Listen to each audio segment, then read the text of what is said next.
안녕하세요. 남편과 저의 5년 연애에 종지부를 찍게 만든 건 저희 아이였어요. 아이가 생기기 전 저는 처음으로 남친 쪽 부모님을 뵈었습니다. 연애 기간 동안 남친은 저희 집에 가끔 왔었지만 저는 남친 집에 한 번도 가지를 못했거든요. 제게는 언니들이 많은데 하나같이 결혼 전의 시댁에 자주 왕래하지 않는 것이 좋다는 말을 많이 해줘서 저도 남친이 우리 집에 자주는 못 오게 했습니다. 남친만 저희 집에 오고 저는 가지 않으면 너무 불공평한 것 같아서 언니들의 말이 나온 뒤로 4년 가까이 남친은 저희 집에 오지 않았어요. 그러다 어느 가을날 저는 처음으로 남친 집에 가서 인사를 드렸고 생각보다 인자하신 남친의 부모님을 보며 남친이 왜 그렇게 매너가 있고 성격이 좋은지도 대충 알 수 있었습니다. 그 만남에서 시어머니가 내년 봄에 결혼식을 올리면 좋겠다고 말씀하셨고 화기애애한 분위기 속에서 저는 시부모님과의 첫 만남을 아주 편하게 잘 마칠 수 있었습니다. 그런데 갑자기 남친 집안에서 사정상 봄에는 결혼식을 올리지 못할 것 같다는 이야기를 전해오셨습니다. 연애 기간도 오래였고 남친이 쭉 취업 준비생이었던 터라서 결혼을 앞당길 수도 없었지만 취업이 되자마자 2달 뒤에 예비 시댁에 인사를 드리러 갔습니다. 제 나이도 당시 32살, 남친은 31살이었고 조금은 서둘러 주실 줄 알았는데 예비 시댁에서 사정이 그렇다고 하시니 저도 저희 집에 가을쯤에 결혼식을 할 것 같다고 말씀드렸죠. 저희 엄마는 이때까지 기다렸는데 조금은 허무하다고 하셨습니다. 저는 애써 웃으며 허무할 것까지 없다고 말했지만 예비 시댁에 인사하러 갔을 때 결혼식을 내년 봄에 하자는 이야기가 자꾸 맴돌아 서운한 마음이 컸던 것 같습니다. 그런데 뜻하지 않게 아이가 저에게 찾아왔습니다. 시댁에 인사를 드린 지 1달 만에요. 남친과 저는 둘 다 너무 놀랐고 나름 조심한다고 했는데 어떻게 해야 할지도 잘 몰랐어요. 이미 결혼식은 가을에 하자고 이야기가 다 끝났는데 갑자기 아이라니, 또한 속도 위반이라는 부담감이 저를 우울하게 했고 심리적으로도 무척 편치 않았습니다. 아무 말도 못하고 혼자서만 끙끙 앓다가 결국 저희 집에 먼저 털어놓았습니다. 부모님께서는 무척 당황하셨지만 이내 결혼식을 서둘러야겠다며 오히려 제 걱정을 해주셨습니다. 저는 참 못난 딸이 된 것 같아서 두 분께 너무나도 죄송했지만 기왕 이렇게 되어버린 거 하루라도 빨리 남친과 함께 지내는 게 맞는 것 같아서 남친에게도 집에 말씀드리라고 했습니다. 하지만 걱정했던 것과는 달리 일이 일사천리로 잘 해결되었어요. 시댁 사정상 봄에 결혼식을 올리는 게 힘들다는 걸 알고 있었기 때문에 두 집안 모두 간소하게 결혼식을 치르기로 상견례 때 합의를 받았습니다. 그런데 제가 결혼 이야기가 나오기 전에 시댁에 간 건 딱 2번이었어요. 그중 한 번은 시아버님을 뵈었고 또 한 번은 뵙지 못했습니다. 시아버님께서는 상견례 자리에서 저희 친정아버지에게 말씀하시기를 사실 결혼 이야기가 나오기 전부터 서로 왕래하면서 지내길 조금 바랐는데 그러지 못하고 얼굴 한 번 보고 결혼식을 하려니 마음이 조금 그렇다고 하셨습니다. 시아버님의 그 말씀에 저는 잠시 얼어붙었고 제가 큰 잘못을 한 것처럼 마음이 불편했습니다. 하지만 시아버님께서는 이내 그래도 잘 키운 딸을 주셔서 정말 감사하다고 말씀하셨습니다. 그렇게 어색했지만 분위기 좋았던 상견례는 잘 끝났고 저희는 마침내 결혼식을 올렸습니다. 그 사이 시댁의 신혼집과 차로 30분 거리는 한두 번 더 왕래하였어요. 저는 시아버님께서 저를 탐탁지 않아 하시는 줄 알고 조금이라도 더 얼굴을 보여드리면서 더 잘하려고 노력했습니다. 제가 느끼기엔 시아버님은 좀 무뚝뚝한 성격이시고 감정을 표현하는 것이 많이 서툴어 보였습니다. 하지만 저는 어릴 때부터 할머니, 할아버지와 함께 사는 대가족 집안의 막내딸로 태어나 이쁨을 많이 받고 자랐습니다. 어른들께 도를 넘지 않는 정도의 애교도 많이 부리고 할머니께서 지병으로 병원에 입원해 계실 땐 2달 동안 엄마와 교대하며 간병도 했었고요. 제가 이때 병원에서 저희 신랑을 만났는데 신랑이 하는 말이 제가 할머니 간병하는 모습을 보고 어른들께 잘할 것 같았고 또한 성격도 착해 보여서 결혼해도 좋을 것 같다는 생각을 했다고 하더군요. 사실 누구라도 이런 상황이 오면 할 일입니다. 그래서 저는 언젠가는 아버님께도 잘하는 며느리가 되기로 마음먹고 노력하기로 했죠.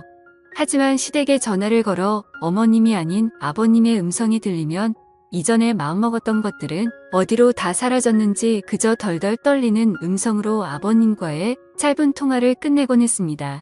아무래도 아버님께서 저를 별로 안 좋아하신다는 생각이 제 입을 지배한 것 같았습니다.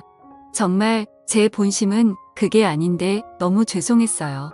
시어머님과는 통화도 자주 하고 이야기하기도 편한데 시아버님과는 거리가 좀처럼 좁혀지지 않는 것 같아서 내심 걱정을 많이 했습니다. 그러다 아이가 진지 5개월쯤 될 무렵 시댁에 가서 맛있는 고기를 먹고 있는데 시아버님께서 제게 무언가를 내미셨습니다.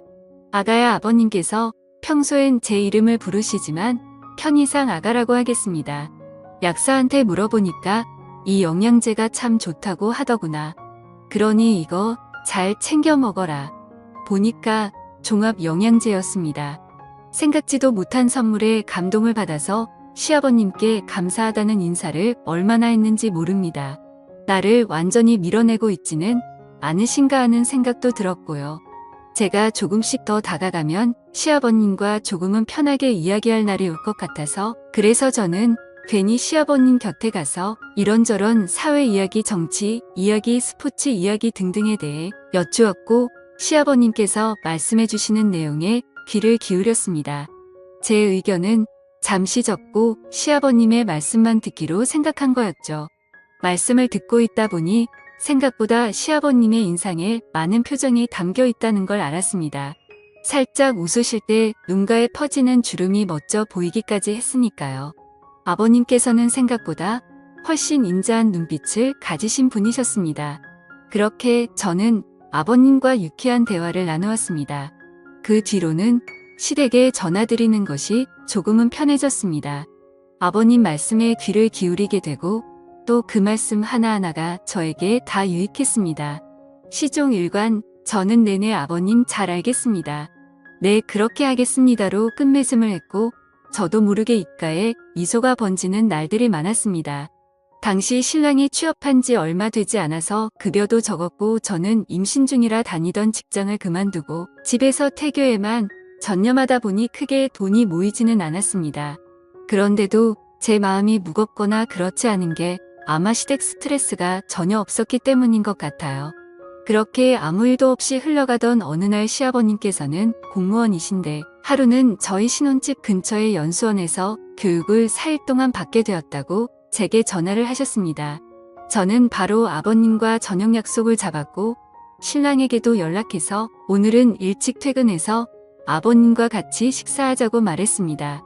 그렇게 약속을 정한 뒤 아버님과만 식사하면 퇴근해서 혼자 식사하실 어머님이 걱정되어서 저는 아버님 편으로 들려드릴 만한 음식을 뭐가 좋을지 고민하고 있었습니다. 그때 오후 5시 반쯤에 제 핸드폰이 울립니다. 시아버님이십니다. 아가야, 나 교육이 일찍 마쳐서 그냥 집에 가련다. 나 지금 너희 집 앞인데 잠시 밖으로 나와 보렴. 네, 아버님, 저희랑 같이 식사하시고 가시죠. 아범도 일찍 온다고 했어요. 아니다. 난 지금 갈 거니까. 암튼 어여 나와 보거라. 그리고는 전화를 끊으셨습니다. 생얼로 무방비 상태였던 저는 대충 붓만 바르고 후다닥 뛰어나갔습니다. 집 앞에 아버님이 서 계셨어요. 양손에는 무거운 짐을 들고요. 아가야, 너 심심할 텐데 이거라도 먹으면서 시간 보내거라. 내가 집에서 고생한다. 아버님의 한 손에는 딸기가 든 상자가 그리고 다른 한 손에는 참외가 가득 든 검은 봉지가 들려있었습니다. 전 너무 놀라서 얼떨떨한 기분으로 짐을 옮겨받았고 아버님은 바로 차로 오르셨어요. 전 계속해서 아버님 감사합니다만 되뇌며 아버님의 차가 보이지 않을 때까지 우두커니 서서 쳐다보았습니다. 그리고 집으로 들어와 바로 딸기와 참외를 개봉해서 맛있게 먹었습니다. 맛있는 과일을 먹고 퇴근한 신랑과 이런저런 이야기를 나누고 있는데 그 시간에 시어머니께서 전화가 왔습니다. 네, 어머니. 아버지가 찾아갔다며? 네, 어머니. 제가 들어오시라고 해도 급구 사양하시고 돌아가셨어요. 그래, 아버님이 너 불편하게 찾아갔구먼. 아니에요.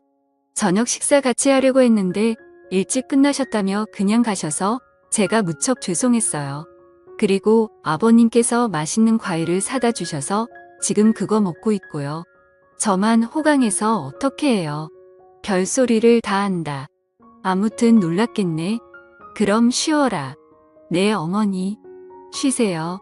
그렇게 전화를 끊고 갑자기 알 수 없는 행복감이 제 안으로 스며들었습니다.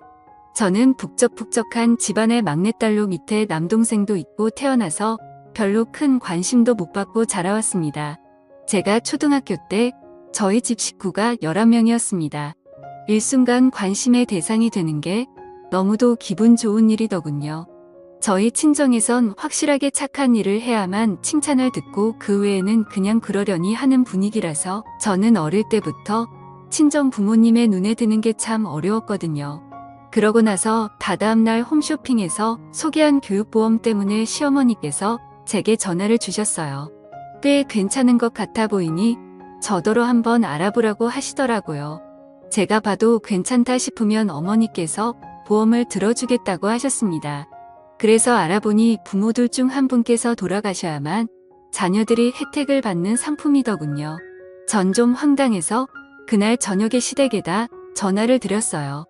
그런데 아버님이 받으셨습니다. 아버님께 그 교육보험에 대한 이야기를 전해드렸더니 그럼 그렇지라고 하시면서 불쾌해하셨어요. 분명 시어머니와 함께 시청하신 듯합니다. 저는 아버님과 보험 이야기로 10여 분 동안 대화를 했습니다. 역시 처음보다 훨씬 더 시아버님과의 거리가 좁혀진 것 같았습니다. 저도 모르게 아버님 말씀에 웃음이 끊이지 않았었고요. 역시 어른들 말씀을 경청하는 게 좋은 것 같다는 생각을 하게 되었습니다. 아버님께서 이야기를 그렇게 재미있게 하시는지 몰랐거든요. 그러다가 이야기 말미에 잠시 조용해졌습니다. 아버님과 저 둘 다 아무 말도 하지 않았죠.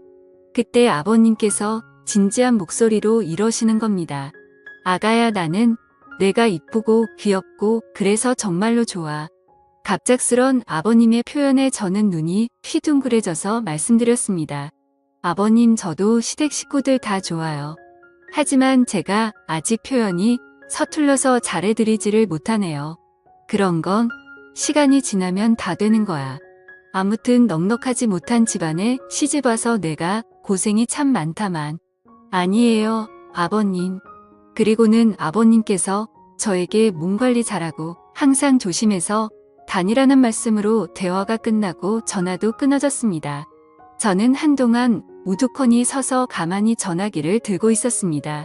자라면서 친정아버지한테 사랑한다 내 딸이라는 말씀을 많이 듣긴 했었는데 그 느낌과는 참 다른 묘한 기분이었어요. 처음에는 저를 탐탁지 않아 하시는 줄로만 알고 그저 조심스럽게 조금씩 다가갔던 제가 마음에 들었던 것일까요? 무뚝뚝하신 줄 알았던 시아버님께서 저를 감사하게 생각해 주시니 정말 너무 행복하다는 생각밖에 들지 않았어요. 기분 좋을 때 흥분하면 실수를 저지를 수 있기 때문에 다시금 다짐하게 됩니다. 더욱더 조심스럽게 행동해서 아버님의 눈에 꽉 차는 예쁜 며느리가 되기를요. 좋아서 방방 뜨다가는 제 단점을 내비칠지도 모르기 때문에 이 행복이 떠나지 않게끔 제가 많이 노력해야 할 것 같습니다. 아직 결혼한 지 얼마 되지 않아 앞으로 무슨 일이 생길지는 모르지만 그래도 초심을 어기지 않고 항상 어른들 말씀에 경청하며 맏며느리로서 마음가짐을 가져야 할 것 같습니다. 제가 막내딸이라 그런지 저는 책임감 있고 듬직한 큰오빠 같은 사람이 좋아서 그래서 꼭 장남하고 결혼해야지 생각했었는데요. 제가 장남하고 결혼한 건 맞지만 오빠는 아니어도 오빠처럼 듬직한 신랑과 함께 행복하게 잘 살아보겠습니다. 아이는 딸입니다. 시댁은 아들만 둘이라 딸 키우는 재미를 모르신다고 하시는데 벌써부터 두 분이 얼마나 좋아하실까 하는 마음에 설레기까지 합니다. 시어머니께서는 제가 아이를 가졌다는 글을 처음 들으시고는 딸이면 정말 좋겠다고 하셨습니다. 아들은 좀 징그럽다고요. 아마도 아들만 키우셔서 그러신 듯합니다. 그래도 아들을 하나는 낳아야겠다는 마음이 드는 건 역시 장남과 결혼한 제 사명감 때문인가 봅니다. 감사합니다.